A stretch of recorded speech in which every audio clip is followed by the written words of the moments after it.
Tuluyan ang napapabalitang nakahanay na si Kim Domingo sa mga bagong artistang mapapanood sa TV5 matapos siyang mapabilang sa isang inaabangang serye kasama sina Enrique Hill at Andrea Brillantes.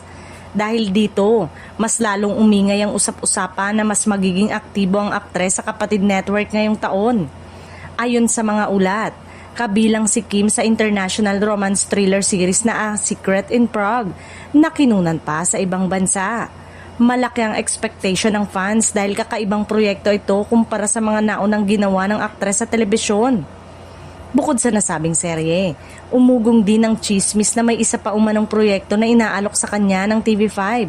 Bagamat wala pang opisyal na kumpirmasyon tungkol dito, marami na ang nag-aabang kung anong klaseng role ang susunod na gagampanan ni Kim. Maraming netizen ang natuwa sa bagong career move ng aktres dahil nakikita nila itong pagkakataon para mas maipakita ang kanyang versatility. Sa mga nakaraang taon, pinatunayan ni Kim na kaya niyang sumabay sa iba't ibang genre, mula drama hanggang action at comedy. Samantala, patuloy namang tikom ang bibig ng kampo ng aktres pagdating sa detalye ng mga susunod pa niyang proyekto.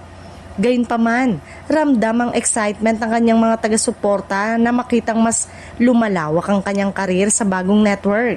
Sa ngayon, ang tanging kumpirmadong proyekto pa lamang ay ang serye nila ni na Enrique at Andrea, ngunit hindi malabong madagdagan pa ito sa mga susunod na buwan.